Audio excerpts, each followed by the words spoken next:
Welcome to Shelf Talks, the podcast where we dive deep into the journeys of female founders who are making waves in the retail space.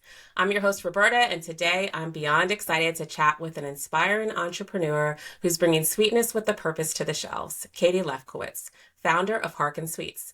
Harkin Sweets isn't just about delicious treats. It's a brand with heart, passion, and a mission to create indulgences that are mindful, meaningful, with a little bit of nostalgia. Welcome to Shelf Talks, Katie. Thank you. Thank you so much for having me. I'm excited to be here. I'm excited too. I will say before we jump in, I went to Walmart this morning to purchase Harkin. I had it before, but I wanted to kind of go there and experience it on shelf. And I am truly amazed over the fact that you're sitting next to legacy brands like Kit Kat, Reese's Peanut Butter Cups, ones that typically in that space aren't taken up by emerging brands. So I'm really excited to kind of hear how you broke through. Yeah, absolutely. I mean, honestly, it's a pinch me moment for me as well anytime I'm in one of these stores. So I can certainly appreciate that. Yeah. Okay, so let's dive in. So can you share a bit about your journey before starting Harken Sweets? What were you doing and what led you to start the brand? Yeah, absolutely. So before this, funny enough, I was actually in the healthcare space before I ever got into food. So my undergrad was in neuroscience and biology, and I started my career in, like I said, healthcare, specifically biotech. And really, I was focused on creating drugs. We're primarily targeting different chronic diseases. And through this process, I really started to understand how so many of these chronic diseases are actually due to, ultra processed foods and the way that so many people are eating, which was my first kind of nudge into the healthy eating universe. That actually coincided with a health diagnosis of my own. Unfortunately, it related to colon cancer. And those two things sort of coming together really opened my eyes to food as medicine and how what we eat can have almost as much, if not more of an impact than many of the things related to healthcare these days. And so that's really what led me to look towards healthier foods in my own diet and also looking to recreating some as well. So that's interesting that it started really just from your own personal experience. So did you immediately change your diet and start eating differently? Absolutely. I mean, pretty much overnight. When you hear certain things like that, from medical providers, I think that can be a wake up call for so many people. And I cleaned up my diet. I think in particular, number one for me was always candy. The Snickers bar was my ultimate weakness. I always wanted to indulge in that one.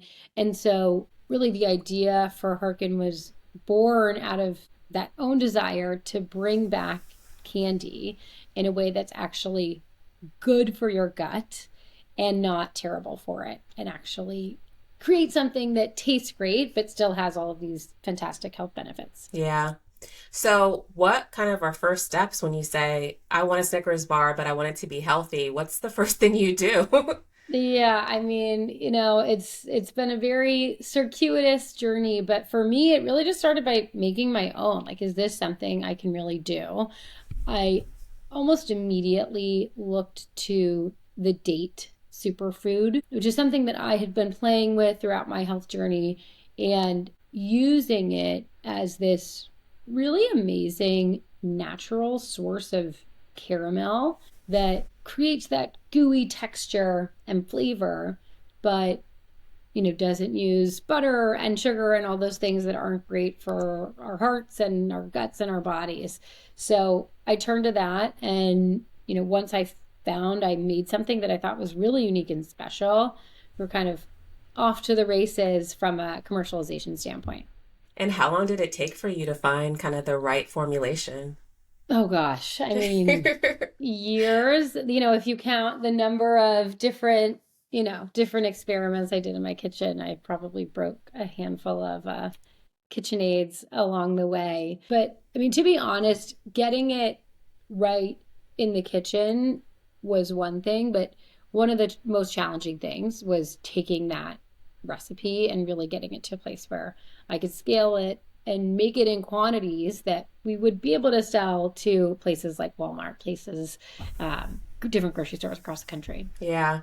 So once you did have that formula at home, how did you track down and find a manufacturer that could make it, and did it take a couple of different ones to really find the right one? Oh yeah, I mean, I felt like somebody in Hollywood trying to make it with different auditions, like trying to make it at these different manufacturing plants. It was completely insane. And part of it is, we're doing things really differently, and that makes it challenging. Like, Yeah. this isn't something where, we're taking a super basic caramel, a basic chocolate, putting it together and producing it at scale. Because I was doing things so differently, I mean, I can't even tell you the number of manufacturing sites that told me, no, this will never work. And so it really did take that persistence and determination and finding the right partner that would be able to handle everything in the way that we needed to. Yeah. How did you, I guess, at first find a manufacturer, even one? And were there any resources that you utilized in order to find those? Honestly, a lot of Googling, a lot of phone calls. There's different trade shows, like PLMA is one that a lot of these different manufacturers kind of come together, and you can get a bunch of contacts, but kind of the old fashioned Google. LinkedIn stalking, Google, and figuring it out from there. Yeah. So once you found that manufacturer that was able to produce in the same way that you made it at home and you felt right about it, what were you initially thinking of, retail stores, or what was kind of the first outlet in getting it out to sell to consumers? That was always the near term goal. And honestly, a lot of that came from my background before this. So actually, right before starting Harkin, I was with a brand called Cauliflower. We made the world's first ever cauliflower crust pizza. And what I learned through that experience is just how much of the decisions around food do happen at the grocery store shelf, and or other shelf for that matter. But like, so much of that decision making happens there. So I think if you're not on shelf, you're just not in folks' mind. So we did launch on e-commerce, just on our own, harkensweets.com website. But the goal was really shortly thereafter to get into retail. So when you launched on your own site and started to sell, what were kind of early feedback, or had you gotten feedback before you actually, put it up for sale online? I did. I mean, lots of, friends and family were probably nauseated by the amount of candy bars that I made them eat by the end of the day. But, I mean, very positive feedback. I think that was very validating, is having total strangers buy it and love it, and then, buy 5 boxes of this stuff and, handing out. So that was definitely a nice validation point. But that was never, like, the launch of the e-com and the launch in retail weren't so far apart, which I know is something that a lot of people do. They invest a lot in e-com and then they go to retail. We did it not quite concurrently, but pretty closely together. Got it. So what was that what did that look like in regards to finding, your first retailer that you wanted your product to be in? Yeah, that process is, I feel like any one of your questions we could do like a whole podcast Whole on. episode. So that process honestly was about finding the right retailers that really understood our vision. To be honest, one of our first national retailers was Walmart, which is not the typical approach. I felt really confident in their vision for the future of this category. It is so concentrated. I mean, Hershey and Mars own over 80% of the category, 90% depending on how you cut the data. And they saw such a room to improve the offering to shoppers. And, at the same time, you have this confluence of shoppers just starting to really adopt different GLP-1 modulating drugs, and through that, really looking for healthier options in every aisle of the store. And I think those two movements together almost are what really drove that retail partnership to start. Yeah. So did you have kind of a retail strategy going in? Were there certain retailers that you wanted to go in first prior to going to Walmart? Forget the typical reputations of different retailers. It's more about like who is that person that's making the decisions and are they committed to your brand and making it work? And so, at this point we're in Walmart, Albertson Safeway, we're also in the Fresh Market, Hy-Vee. I mean, thousands of doors at this point in really quite a short period of time. And again, it all came down to that level of partnership and commitment because we are doing something different. Yeah. And we want to make sure that that really fits into their vision of the future of the category as well. Yeah. So let's talk a little bit about Walmart and how you even got in front of them to pitch your product. How did that happen? I have thought about this and like there was a handful of different like friends of friends that, I was trying all different routes to different people. Ultimately, they actually had reached out to me after hearing a little bit about the brand. And, I went down to Arkansas to do the kind of typical pitch meeting. And I really was anticipating, maybe let's do a small store test, but left the meeting. They were unbelievably gung-ho and excited about the brand and ultimately wound up expanding our distribution beyond anything I would have ever expected, especially for a small brand, which is really exciting. But just being really, prepared for that. And I think, again, knowing the category, seeing the role that a brand like this could play in the category, knowing my experience with other fast-growing CPG brands that have done well in both the natural side as well as the mass markets is something I think that really was compelling to them. Yeah. So what did your pitch look like? What were kind of important things that you talked about, referenced, or brought that you thought was a part of that decision making that got them to a yes? I think one, just a really deep understanding of this market and how consumers are making decisions and being a part of those trends. Right at the time, date caramel or date Snickers was really trending like crazy on Instagram, TikTok, Pinterest, you name it. So I think understanding the market, really understanding the product, and just understanding the supply chain because it is complicated to go from, okay, I have this great idea and here's a great product, but how do I give you confidence that I can make this, not 1,000 bars at a time, but 10,000, hundreds of thousands, millions at a time to really be able to keep that consistent supply chain. What did that look like for you? Had you already planned what manufacturing could look like and had proper things in place that if you got that yes, you were ready to go? I did, and that's actually one thing. So when I was with Power, I was actually our chief operating officer and oversaw supply chain, product development. So that's really something that I came to the table with a good expertise in. And I didn't want to go into this without really being ready for it, which I do think is a mistake that some early brands make.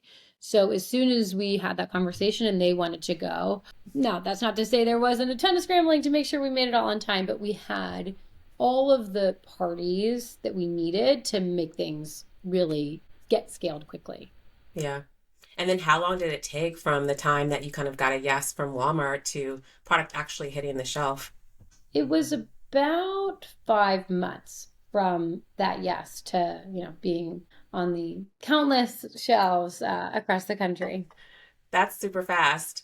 Were there any additional like head counts that you had to do on your side, or did you have a team at that point before you launched into Walmart?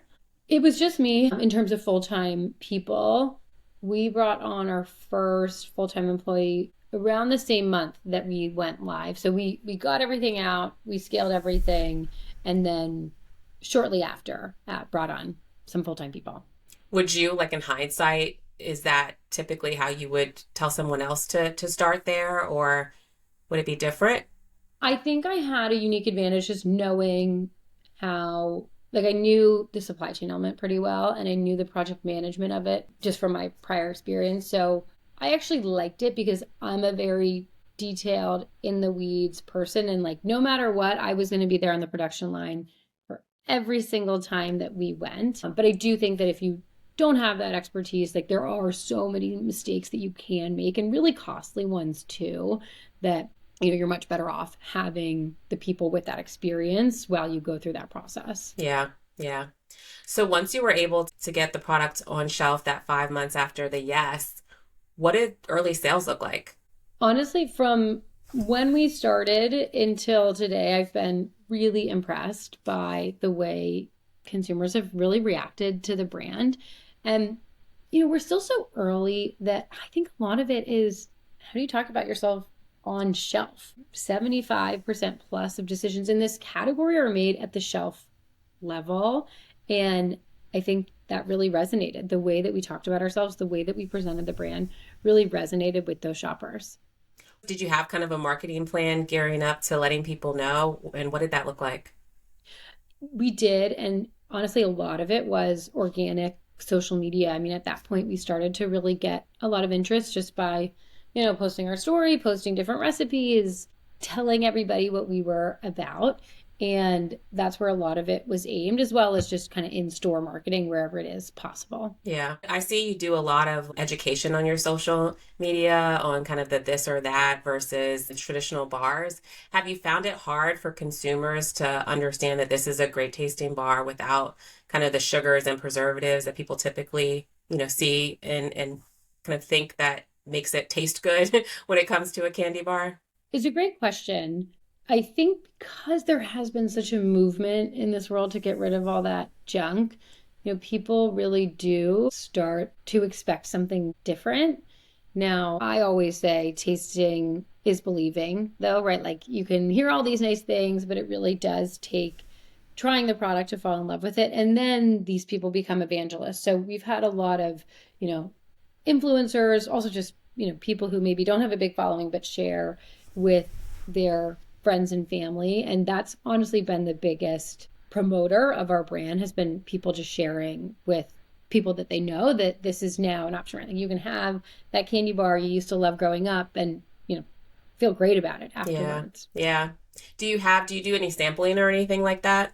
We do. We do demos whenever we can. We do lots of couponing so that you can try it for free.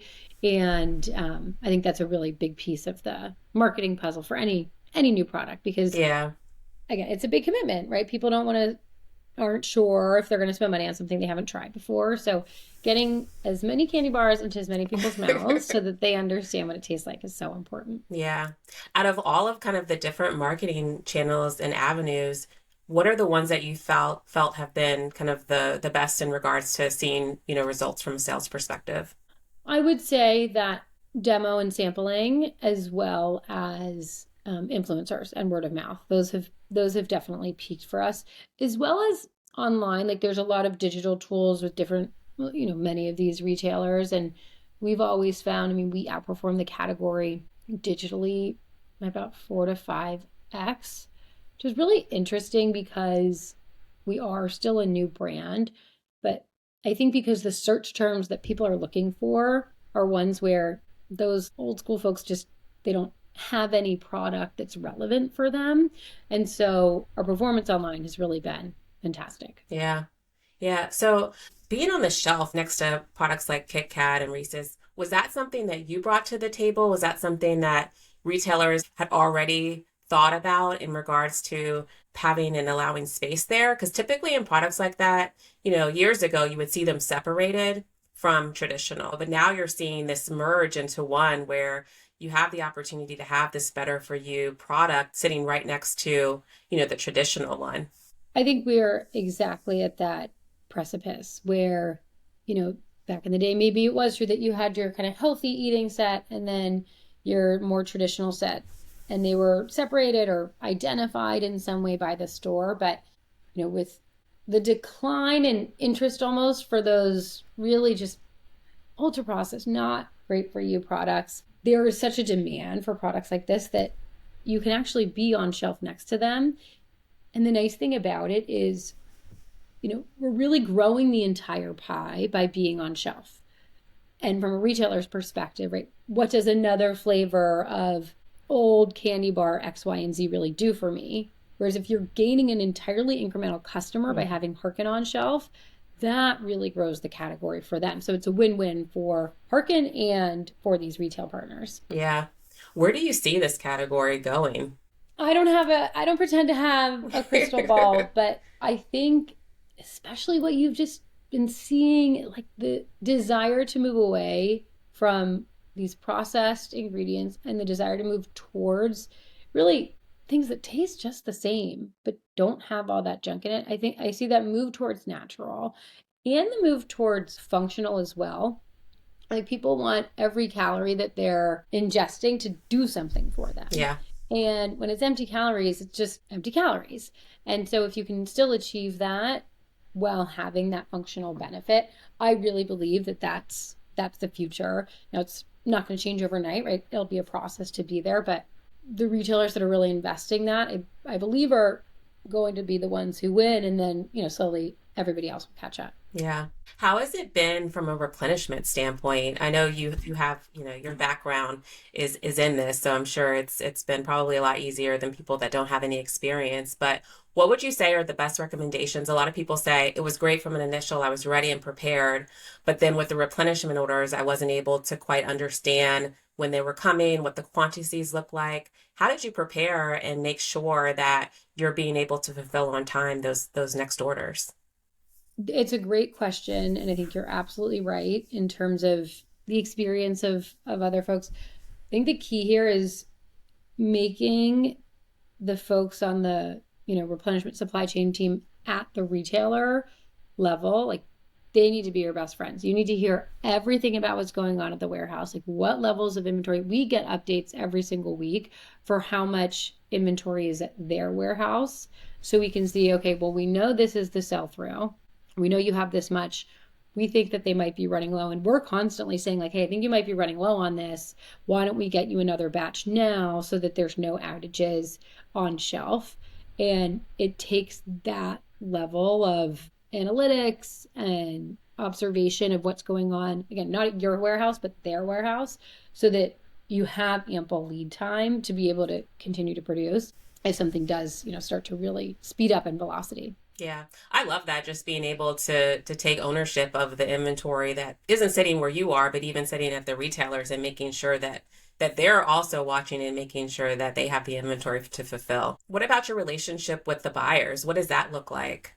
That's been fantastic. I mean, we're very communicative with what's going on. I mean, even things on the inventory side, like I'm watching to see what's going on, like checking out of stocks in every store, and they've been very responsive and supportive of our growth over this time period. So with you being in not only Walmart, but Safeway and a number of other different retailers, how do you manage not just inventory across those retailers, but also communication, marketing, driving awareness? Like what is your recommendation when you have multiple retailers, but you need to make sure that you're kind of servicing them all? I think it's really important to get an excellent salesperson, number one. As the founder, owner, you'll always be involved in these conversations, but having somebody with a ton of experience, shout out to our head of sales. Her name is Whitney. She's fantastic. And, somebody who will really be getting into the weeds, getting into these conversations to make sure that there's that partnership with the retailer. We also do have broker partners who help support us with these different retailers just to make sure, nothing's really falling through the cracks.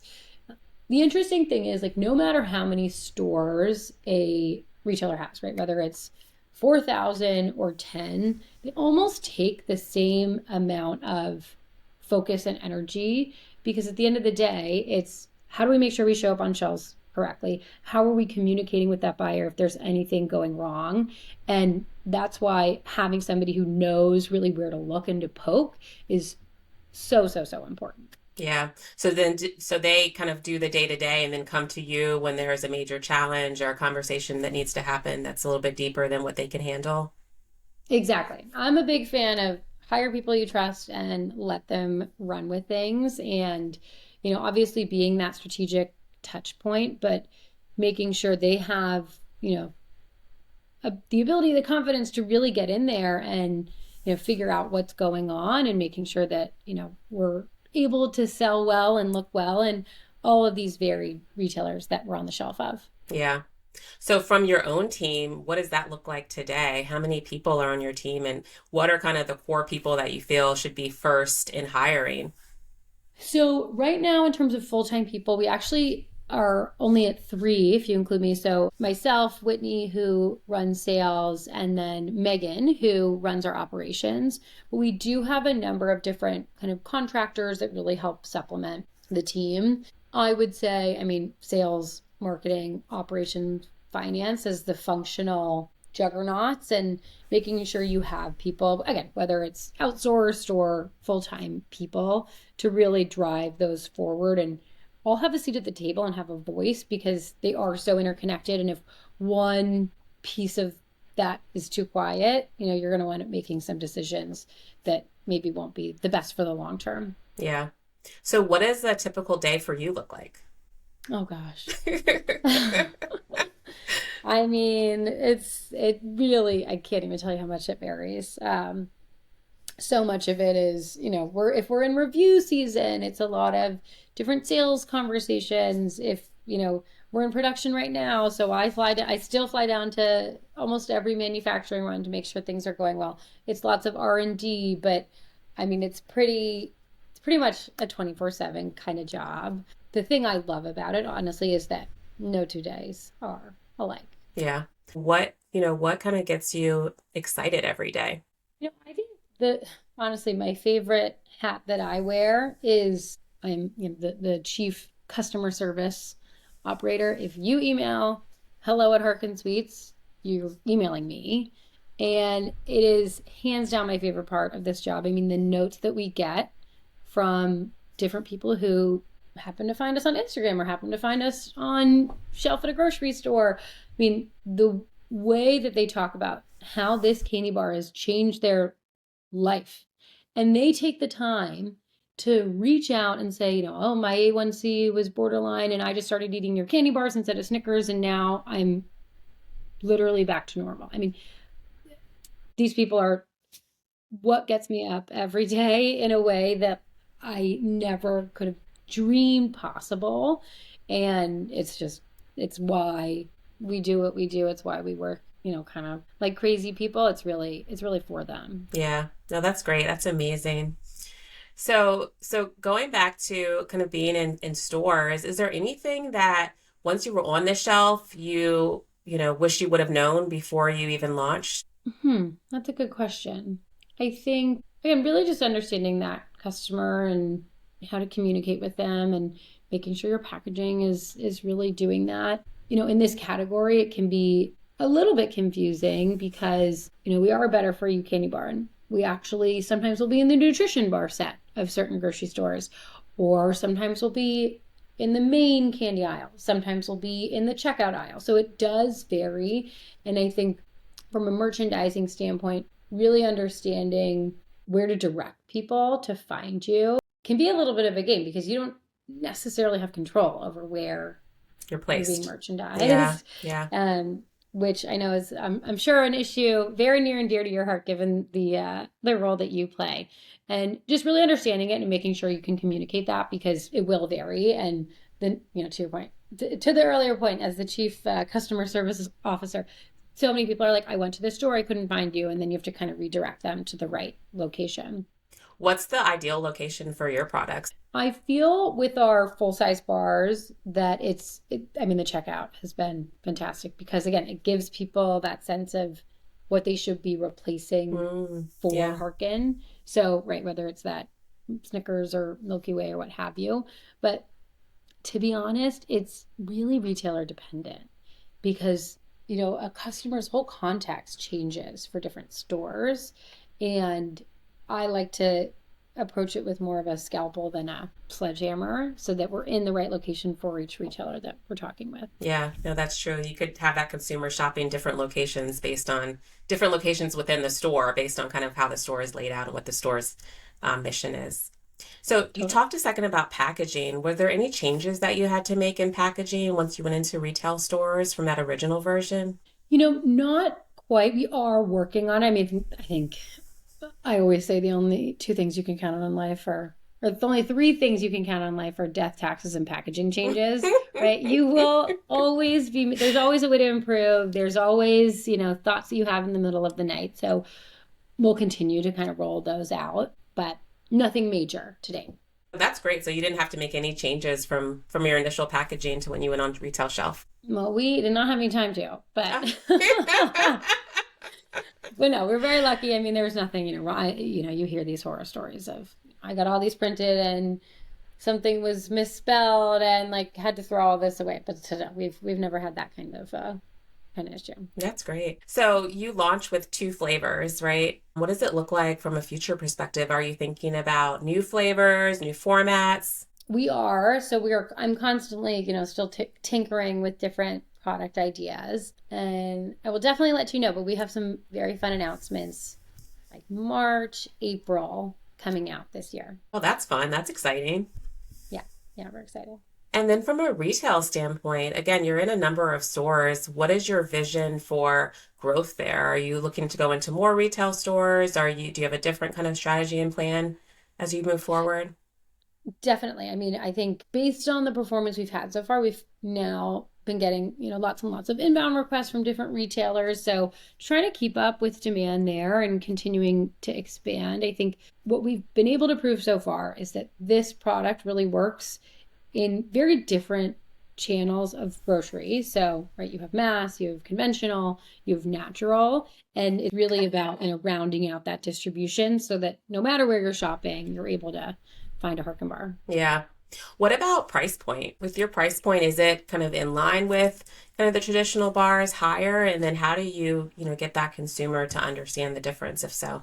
It is slightly higher, anywhere from like 20 to 30% higher than a traditional bar. So far, we have not seen much price sensitivity, given how we've gone to market with pricing. And that was really important to me. Like, I don't want to have this amazing, healthier bar that is so out of whack price point wise, like only the 1% can buy it. Like, that's not getting me up at the end of the day. Yeah. So, I think we went out with a strong price point to start.